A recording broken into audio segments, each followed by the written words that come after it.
Welcome back as the Crunch take on the Utica Comets. It's the second time this season. The Crunch are the first time that they're in Utica this year. On Countdown to Crunch Time, I'm Lukas Favale, joined by Crunch head coach Ben Groulx, presented by Supercuts. Ben, it's the first game of the week. 3 more games coming up on the road this week. 6 straight wins for the Crunch, coming off of a 5-4 shootout victory Saturday against the Belleville Senators. What did you see in Saturday's win over the Belleville Senators? Well, I thought we'd find a way to win. At one point, we were controlling that game, and then they came back with quick goals in the third period especially. So overall, I thought we played well. I really like our goalie in the overtime and the shootout, and but overall, it's a good win for us, and it make our team feels much better. Yeah, and obviously, like you said, countering, it's a tough game to play. Faced 7 shots through 2 periods, and then in the third had a couple of early chances. But after that, like you said, he was terrific and really helped the Crunch find a way to win. Yeah, exactly, and it shows his character and you know what, he's progressing, and it was a good challenge for him. So it was good to see him bouncing back like that late in the game. And it seems to me like early in the season, maybe the first month, that was a game of the Crunch we're not finding ways to win. It was close games, and you know, maybe like you had said early in the year, deserve better fate. This time you come back in the third, you tie the game in the final minute. What does it show about the way the team has progressed and the character that is here? Yeah, we found a way to score a big goal in the power play, something we didn't do early in the year, and we find a way to get big stops, timely stop late in the game as well. So those two things are very important, and I thought that was a difference. We're here with Crunch head coach Ben Groulx on Countdown to Crunch Time. Ty Loney made his regular season Crunch debut. We obviously saw him in the preseason for a game. What did you see from Ty in his first game? Obviously he had a big role in the shootout, but just in general. No, I thought he played with poise. He was following the pace real well.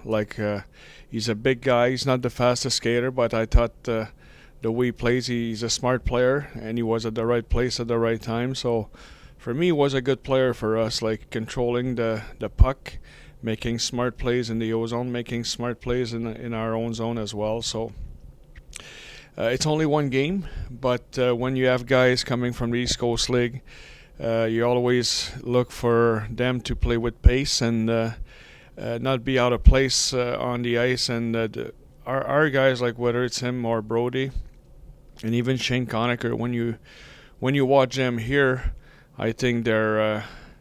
It says a lot about our team in the East Coast League. I think it's a team that is well coached because our guys are coming here. They're good shape. They're playing with pace. They're well structured players. So.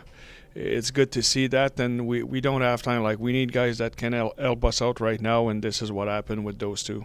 And you mentioned the size that Ty Loney brings. It's a relatively smaller group of Crunch forwards here, so the size that he can bring, you talk about the grit in terms of the lineup as well. What did you see from that for him?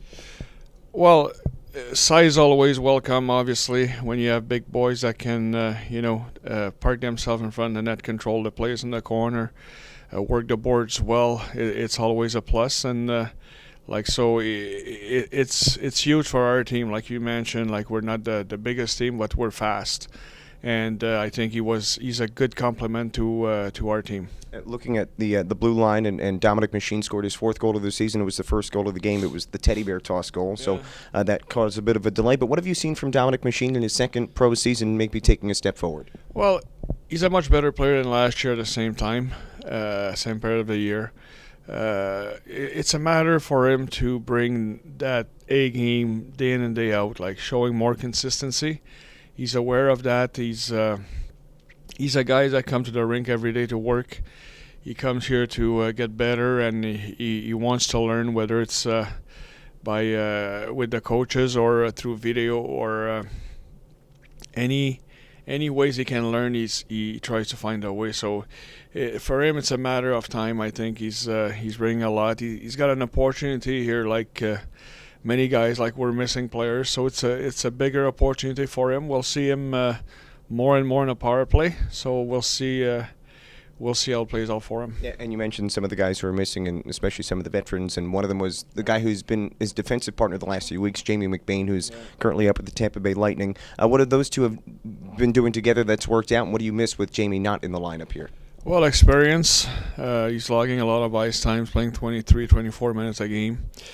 I really like that we took charge of our group of defensemen. Him and Reed McNeil, I thought they're communicating a lot with our young defense, and we need that.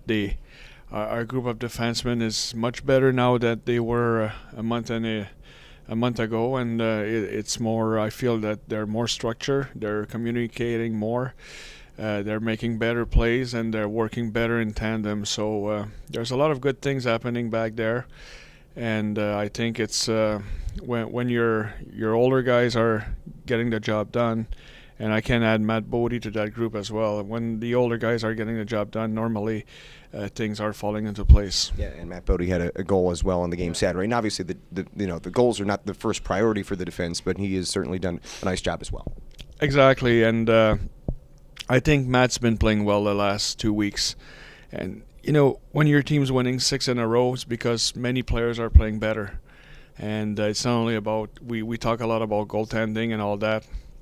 That gives the team confidence, and it helps other players to find their role and being more comfortable at doing what they have to do, what's necessary to their success, what is necessary to team success. So I think Matt, Reed, and Jamie, they fell in that category. Like, they know now they can play, and you know what, they feel better. They feel better, and obviously the team is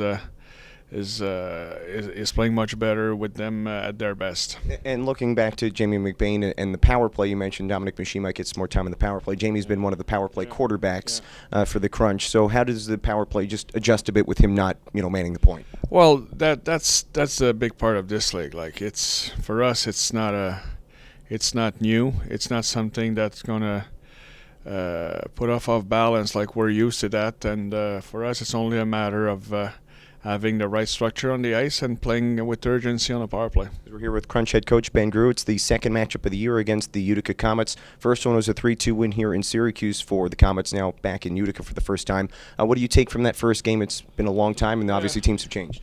Well, obviously, like you mentioned, it's a long time. So for us, we're always looking forward, and we got to prepare. Like, they're on a good streak too. I think they're 5 games without losing. So they're a good team, and on the road, never easy to win there.